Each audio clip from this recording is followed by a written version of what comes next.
Today I am going to give you guys a video. This is what I want to talk about. Everybody's talking about this man named Joshua. I've watched his testimony and everything, and I have my own personal opinions about everything.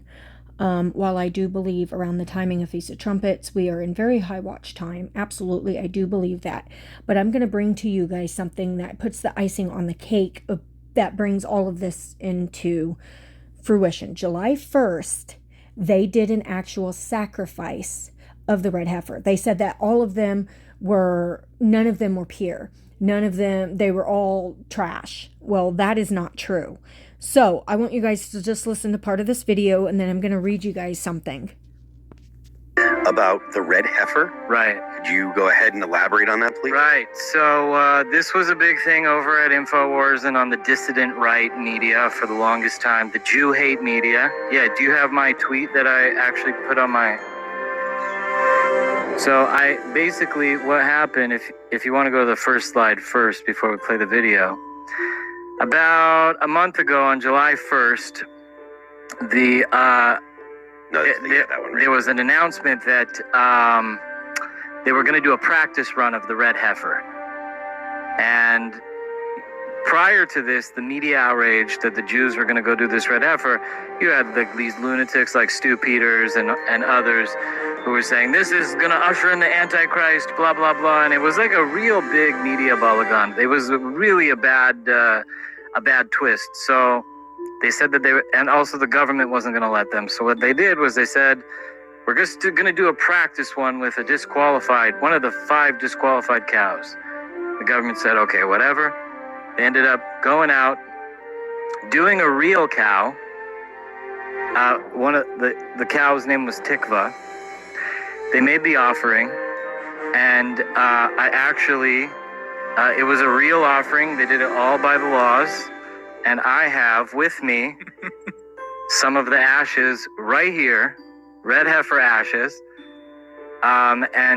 It's pretty incredible. The red heifer, the last time that the red heifer was done was over 2,000 years ago. The first time it was done by Moses. The second time it was done by Ezra from the book in the Bible. And that shows you how long the ashes can last for. So a pure red heifer doesn't come about all the time. And in this generation, we had 21 of them that were born. Pure. They picked 7 to bring to Israel. And out of the 7, Israel only allowed them to have 5 brought in. And they've been sitting around just doing nothing because the media outrage has been so astronomical about it. But the red heifer people, they fooled everybody. And they successfully performed the ritual about a month ago. Now, in the ritual, you're supposed to have hyssop. I have also hyssop that is from the actual ritual, and also the red heifer ashes. And these get put into a clay jar and then sprinkled on people in a healing ritual. And it removes the impurity of death and allows for people to heal. So since this started, they have been sprinkling on people. There was a man with Alzheimer's who just started remembering everything, sight to the blind. There's some real miracles that have happened in the last month since this thing has gone down.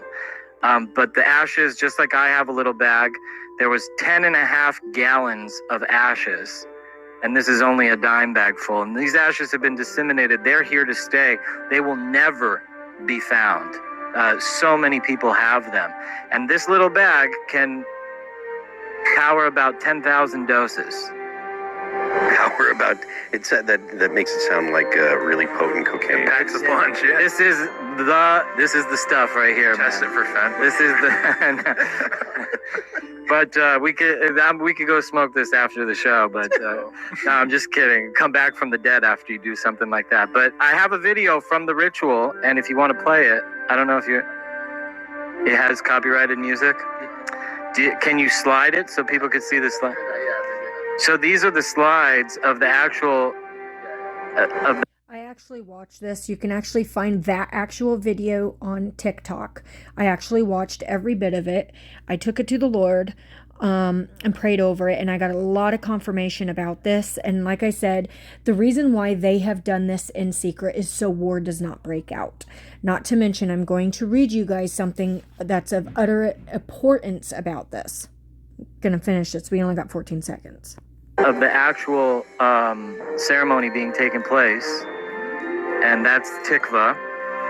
And everything was done specifically according to halacha, which is Jewish law. I'm gonna jump.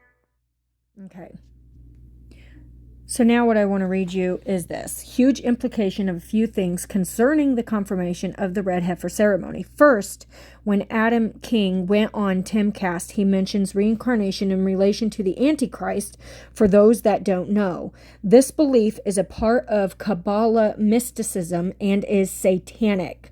Kabbalah practices are basically witchcraft, and many Orthodox Jews, or religious Jews, do not follow true Judaism like what many Christians have been led to believe. Secondly, he also claims miracles are being done with the ashes of the red heifer.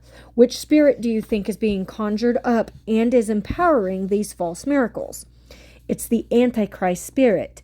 Who are they summoning? It is the Antichrist and Satan himself, because we know that Antichrist is getting ready to rise up. 2 Thessalonians 2:9-10 says, the coming of the lawless one is by the activity of Satan with all power and false signs and wonders, and with all wicked deception for those who are perishing, because they refuse to love the truth and to be saved. And now this, Byron Stinson, the Christian man who gave the red heifers to Israel, has just confirmed Adam King's claims. Byron has some of the red heifer ashes, and this is one of the disputing it to people. Why? He personally believes there is power in the ashes and healing that will come from them. His wife claims some of her memory problems and stuttering issues have been healed. They sprinkled the ashes on themselves, and when they were in prayer, she felt her brain bubble.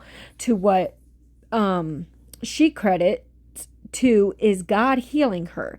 These claims are going to lead to many people following after these false signs and wonders from the red heifer ashes, which is ultimately being guided by Satan. And anyone that was relying on this purification ceremony and believe that it would have any real effect are under a curse. Galatians 3:10-14.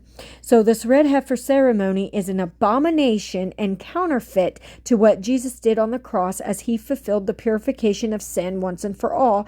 Hebrews 9:12-14 and 24-26. Any Christian that is trying to help facilitate in any purification ceremony, a sacrifice, or donate to any temple rebuild is deceived. It is all associated with the Antichrist and not Jesus. Do you all understand how severe it is to go along with this, with the strong delusion that God has sent to the entire earth those whose names are not written in the Lamb's Book of Life? They are now being deceived by the Antichrist spirit and will share in his judgment. We are living in such a serious deceptive time, and it is no wonder Jesus is at the door. So a lot of people really do not understand the closeness of the Antichrist rising up. Now, I truly, in my spirit of spirit, I've said this before, that I do believe that we are getting ready to leave, September time. I believe that. And I believe that more people are coming forward with confirmations, and I don't believe that this is speculation. I believe that there are many that are actually hearing from the Lord, and I know a lot of people want to go against the word of the God and take out writings and teachings that were spoken of in the word. But this war and the stuff that's being held back is because we're here. When the very second the veil is being lifted, like I just posted the Schumann Renaissance, and I know that there's been people saying, oh, this has nothing to do with the Nephilim, but it has everything to do with it, and I'm going to tell you why. It is because our atmosphere is weakening due to the pole shift. The closer Jesus gets, it is like a magnet. He gets closer and closer to us. It shifts everything in the earth's existence completely out of place. And what happens is everything, because God is all powerful, right? Jesus is God's son, so he's coming back on a cloud of glory, shifting everything everything out of place. So there is a veil. So only us who are born again can feel, can see, can know into a spiritual realm that the unbelieving cannot. Okay, just like the Nephilim and the demons, we cannot see them, but we can feel them manifesting when we leave. They are going to be revealed in its entirety. So therefore, that Schumann Renaissance that we are feeling, that heaviness, the strong concurrences that are happening with the sun and the weakening of that field, that veil is going to be completely lifted to where everybody's eyes, those scales are going to be completely off, and they're going to be like, oh boy, I cannot believe I did not listen. The earthquakes are going to happen. The fault lines, we already have the earthquakes. That's all over the world happening. We have Aaron, which is a Category 5 hurricane that's getting ready to hit landfall. We have the flooding that's already in the areas where X had, where we had the eclipses, which are the X over the United States, where the X has been, on the map. Those are where the floodings is, which is also where the Madrid fault line is, which is going to be perfect because the flooding weakens the fault line. So when the earthquake happens, the earth is going to swallow it up and it's going to be split in two. Okay. But we also have this peace agreement summit that's going to happen in September. What is it? The 22nd through the 27th, whatever. We have the Feast of Trumpets, which is the 22nd through the 24th. And then we have the Feast of Tabernacles, which is like the 24th through the 28th or 29th, something like that, somewhere around there. And it also depends on the spotting of the new moon, which is also the day that no one knows the day or the hour, right? For the bridegroom cometh, and she gets herself ready, but she does not know when her groom comes back because he's going to have a place prepared for her. Okay. And I don't care if people don't believe this as a Jewish idiom. This is absolutely what this means. And the God does not reveal anything. He does not do anything in secret because he reveals it into his servants first, and we are his servants. We are his messengers crying out into the wilderness. Okay. Jesus is about to return. I don't care who mocks me. I don't care who makes fun of me. I am going to say this into my last breath. He is coming. This is the year where it all unfolds. We are so doggone close. Everything's getting ready to pop off. Once the rapture happens, everything simultaneously is going to kick off. And then the Nephilim, they've already been talking about in November, they're going to have this big massive sighting, okay? But I'm going to backtrack. We have the rapture, and then they're out of chaos. There has to be some type of order, right? So we're going to have this peace agreement signing, but there has to be some type of rapture, but it's not going to be simultaneously, immediately that same day the rapture happens, the signing happens. It can't be like that because you can't have peace on peace. There has to be some type of calamity. So there's going to have to be some type of period where that gives them time for the signing. And the very second, okay, because they've already got this eradicating of this third temple. They've already got signs done. They've already been building stone. I've already said this, and it's going to be completely eradicated in September sometime. I've already mentioned this. This stuff isn't just, speculation. This stuff is facts. This stuff has been out. It's not going to take 7 years. It's not going to take 3.5 years. It is this year, and I'm going to say it again and again and again. We are here. We are in the 77th year. There is only 80 years in the fig tree generation. Psalm 90:10 is very clear about it, along with other places in the Bible. Okay, and this is not me. This is thus saith the Lord. There is only 80 years, Matthew, Mark, and Luke, talking about the fig tree generation.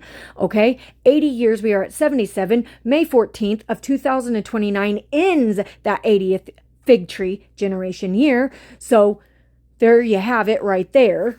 And so therefore, we are even closer than we have ever been in our entire existence. This is the greatest time of history. But all the pain that you are feeling, all the sorrows, all the suffering, all the tears, they're going to be wiped away.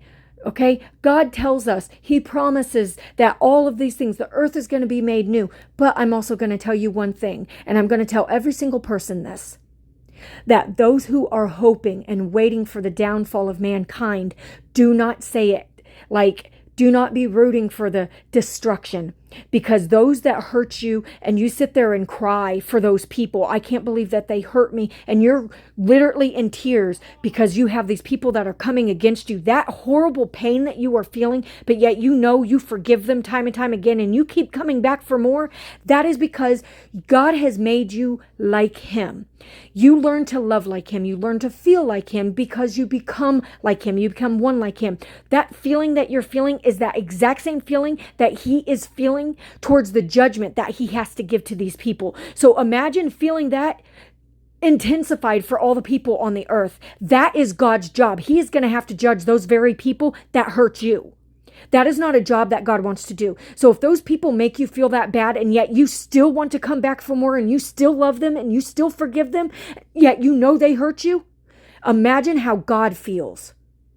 So don't be so selfish and so eager on getting out of here. Get out there, win souls, give them a message that they cannot turn away from. Do not cram God down their throat, but sit there and let them know who the Father is.